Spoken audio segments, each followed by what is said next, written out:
Hello my marvellous sausages. The Oblivion remaster dropped the other day and I was quite unprepared for how utterly brilliant it was. So here's some tips I've put together if you're just getting back into Oblivion or you've never played it before. These are very useful. Now apparently you can get a free in-room with free storage, which is totally brilliant. Now in order to get it, we've got to come to a place called Ayleid. So let me show you on the map where I am. Look, here's where we started and it's kind of north here. Look, you have to discover it. You've got to kind of walk slowly up the road here or giddy up or whatever you want to do and come to the Ayleid Inn. And what's absolutely hilarious is that you can notice that everybody in the town's invisible. Look, they're all invisible. When I first came in, there was a chap in the field and he was invisible as well. Well, apparently, there's a wizard, Git, who's made them invisible, so we've got to go and sort him out and make them visible again. And a reward for doing this will be a free in-room and a place to store our goodies so we don't get encumbered all the time. Excellent. So I've just accepted the quest, which is this one here, 0 visibility. So we'll inspect that, and we'll activate that. We'll open the map, and then we've got to go down here, down the hill, down there, look. So, let's go to Fort Karakatakatas and talk to this Git. Now, apparently there's invisible monsters here as well, so be aware. And once you get down there, you might find a few invisible rats, but you'll also see him skulking about, and he's invisible too. So what he does is he gives you a scroll spell to read out, so you've got to make your way back to the inn. I just went to the inn, and there was people standing around there, and then you have to read the spell out. Reverse invisibility, here we go. Right, let's do it then. So once you've made them all visible again, they'll give you a room. First on the left, up the stairs, you've got a set of drawers and a bedroll. And that's incredibly handy for activating and sticking stuff in. I didn't actually know how to store stuff in there because I'm pretty new to the game. So all you had to do, though, is go into it. I press the right stick to search, and then you can go between the 2 inventory sources. And then you can see there's an option to store them then in the chest of drawers. Very useful when you're first starting, as I continually find myself encumbered. They are all a bit weird, mind. When I went upstairs to my bedroom, they all just came and stood and stared at me. They're a bit odd. If you're wandering about the wilderness and you see one of these really cool glowy things here, there are spread quite a few of them around Oblivion.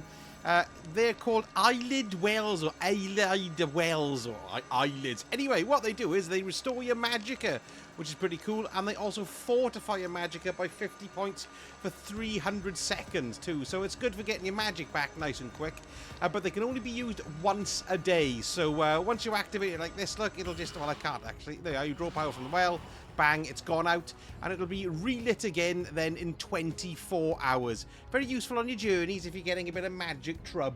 Leveling up in Oblivion is it's not confusing because it's very simple and straightforward, but it's knowing what numbers to look at. So you've got your major skills here, blunt, and it tells you exactly what each one are for. Of course, alteration, conjuration, destruction.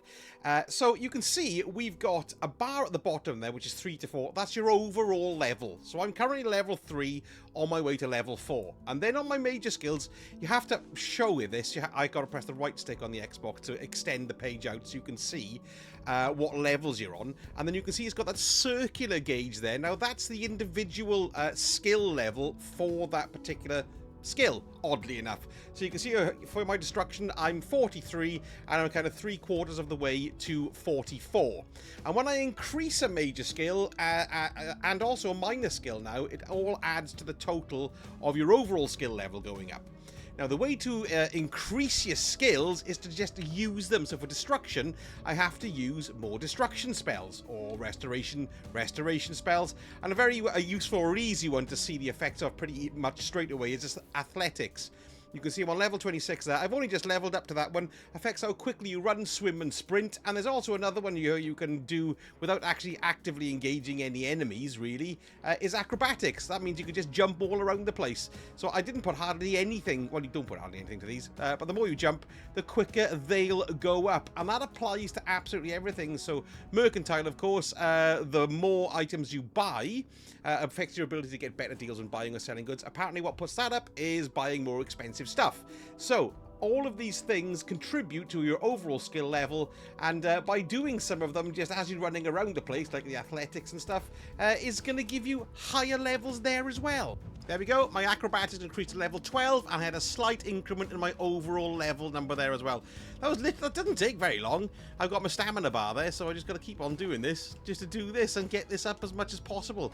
This will also protect you from falling damage the higher you go. Hello, horsey and bloke. And also make you jump higher too, which I suppose helps you get to higher places. Nice, that's good. Don't forget to leg it everywhere as well. There we go. Acrobatics jumped up too. Lovely. Excellent stuff. Destruction magic doesn't upgrade though unless it seems you actually kill something with it, so you can't just stand there spamming your destruct button like I've been trying to do, as it doesn't seem to put any level up whatsoever. It just wastes your magicka. So use that killing gits. Go for some rats or something. Now as you increase your major skills and your minor skills, you're going to increase your overall skill level, and then you know you're going to increase your overall skill level because look in the top right hand corner there, I've got a lovely glowy magical arrow telling me that I'm ready to level up, but it doesn't happen automatically. What you have to do is go and have a kip for the night. Yeah, so anywhere out in the old wilderness you can generally find a bedroll around the place, or if you've done the Ayleswell mission, you've got your own room, you can always fast travel there and sleep in there as well. But when you do have a kip, you'll be presented with the power-up screen, unless there's enemies nearby, of course, like there bloody are here at the moment. So to get away from all the nasties, I've come here to my nice little room in Ayleswell where the weird pervies come and look at me sleep. Strange idiots. What are you doing? They're off their heads, they are. Anyway, so let's have a kip and show you exactly how it works. We'll kip for an hour, and there we go. You have ascended to level 4. It all suddenly becomes obvious to you. Now, you've got virtues that you have to spend, which is basically 12 points, and then you can just disperse them as you want to. But you can only disperse them between 3 things. You can't stick them to 4 things. So you can do strength, intelligence, willpower, agility, speed, endurance, but you can't add a 4th one to it as well. Okay, so you can only add 1 to it. So it's so what I'm going to do, first of all, I think I'm going to go, what should I do? I don't know. If you don't know which one to add to, just tap the RS button or the right stick button, and it'll show you exactly what they do. So strength affects the amount of damage deal with longswords, claymores, and your bare hands defines how much you can carry as well. That's useful. So I'm going to stick that up a little bit here, I think. Oh, just can only put a maximum of 5 to it, look. Bugger. Never mind, that's alright. Let's put the rest into the Magicka. So there we go. That's what I've decided to do this time around. Bang. Excellent stuff. So that's how you do your leveling up. Now, we all like free stuff, and if you want a free horse, you can grab one in Oblivion. If you've ordered the premium edition, you can pick up your armoured horse from Chestnut Stables as you leave the Imperium, or the Imperial City, rather. But the free horse, you can get from just following the main story missions until you're escorting a certain person to a certain place. You can see footage of the actual thing here, but if you just follow the main story missions, no spoilers at all, but it's not that far in, really, and you'll get yourself a lovely free horse, and it's a very attractive horse as well. Not in that way. Now, if you're looking to upgrade some skills and get some cash into the bargain, a great place to come is this. It's the arena. Look at all the blood everywhere. It's great. Look, let me show you on the map where I am. You can fast travel here at any point because it's from the starting position, really. But there, look, you can see you've got the Imperial City Arena. Now, when you first arrive, you're going to chat to a guy at the top, and he's going to say, do you want to bet on a fight? But I said no. And he said, take the door down to his right or your left as you're looking at him. Come down the area, and then you want to come and speak to this fellow here. His name is Owen. He's hilariously brusque and thinks you're a complete idiot, which is great. But what you've got to do with him is you go and start matches with him. So I've just done 3 matches with him, and it's put me up a level. I've gone from Pit Dog, which is the lowliest level. I'm up to Brawler now, so if I come and talk to Owen, you should see that we can pick another fight with him.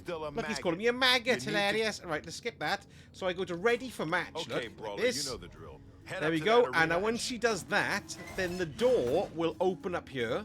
This door will open up here. Look, it's Pork Chop, the mascot for in here. Yes.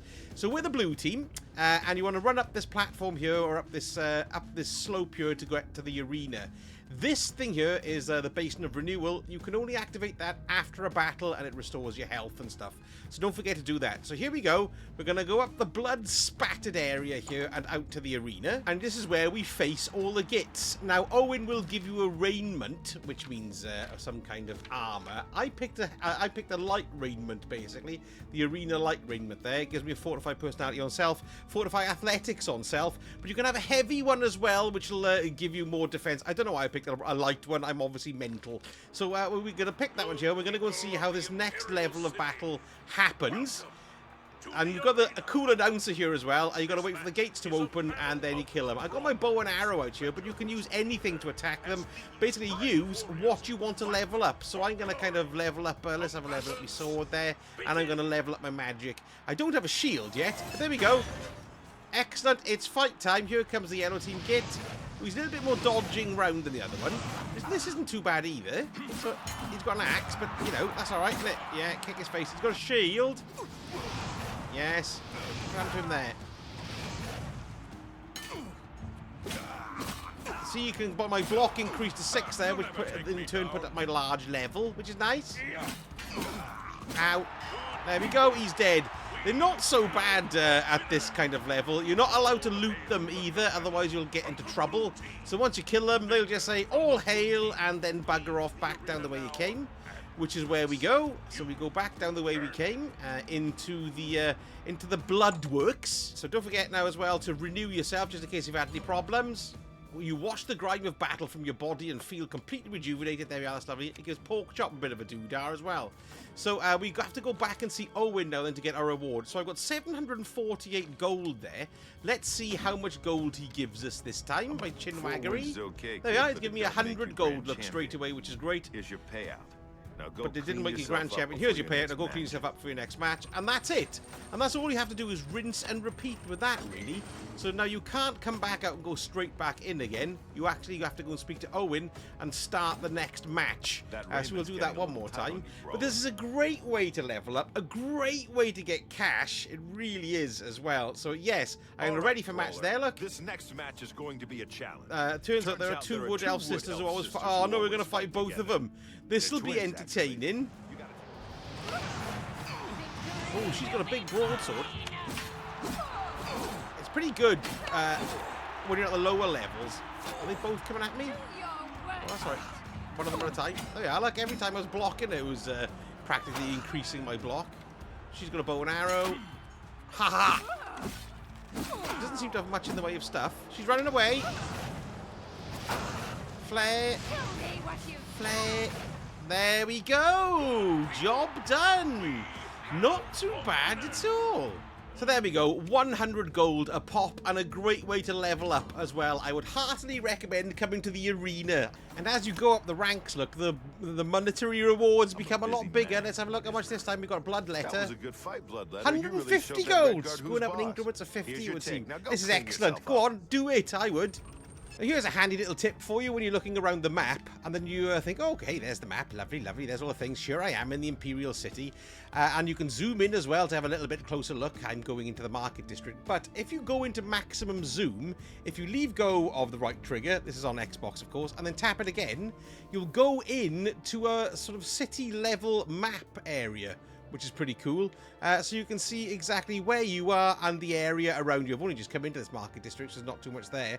But zooming in on it is very useful, and it'll give you a close-up, detailed map of the area that you're in. Now, you're going to get your face kicked in quite a bit, and not only will you get your face kicked in, but you'll also get your armor kicked in as well, look. I've joined the Dark Brotherhood because I'm a git. And you can see my shrouded armor, look, it's bust. You can tell by the cracked shield icon there. And also when you're running around in the world, look, bottom right hand corner, you can see there's that red diamond with like a cracked piece of armor there as well. But no fear, because you can repair them. What you need to do is bring up your inventory, and then you want to go to the end here, and you want to go and find your repair hammers.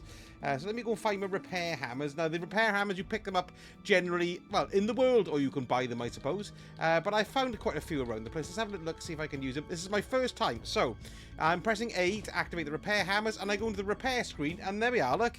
I can repair my, my shrouded armor. Here we go, repair that, baby.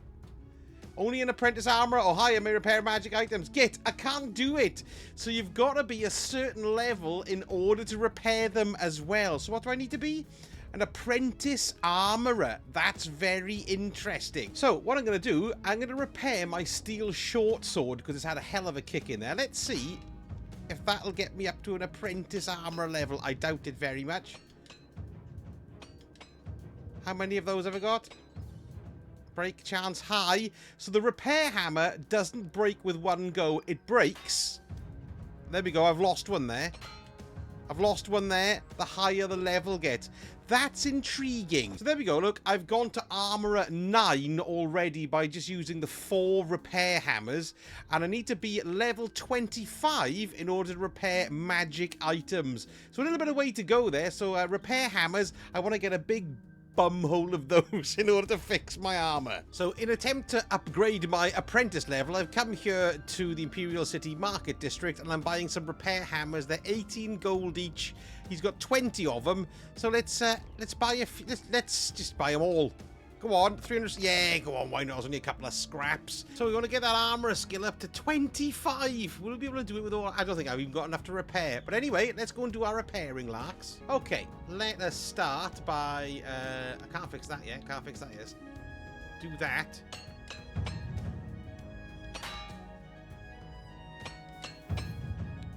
Okay, let's do the bow. Let's do the one that's given the most damage. 14. It's going to take a little while to get there, but you can see, though, that that's the way to go. Yeah, that's pretty cool, eh? And also, if you do want to level up your armory skill, you don't just have to repair things yourself as well. You can get people to train you. Look, so I'm here in the Market District. Yeah, so I'm here with Rossin, and I talk to Rossin. And you can, at the bottom here, look, I can not repair. And the wrong one, sorry, I meant train. Look, so I can train myself, affects your ability to maintain weapons and armor. Let's have a look. Trainer skill journeyman, current skill novice. Let's see if I can train. Right, okay. Armor increased to 15. How much is this? 150 a pop.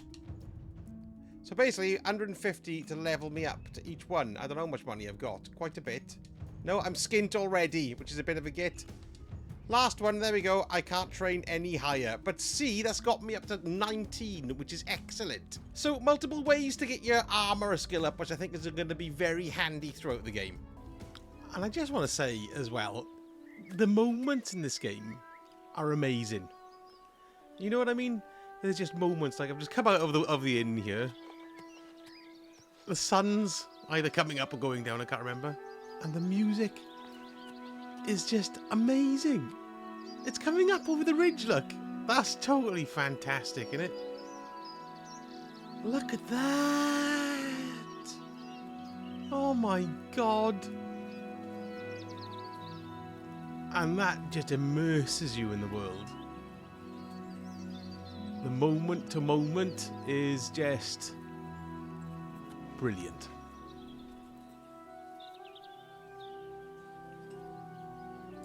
And if you enjoyed the vid, folks, a like and subscribe would be utterly fantastic. It really does help the reach of the channel to get these tips out as well to help other people as they're starting on their Oblivion journey. I think I'm going to be doing a lot more of this, and I'm enjoying streaming it too. Anyway, thank you so much for watching. I shall speak to you all again very soon. Sausage hurt.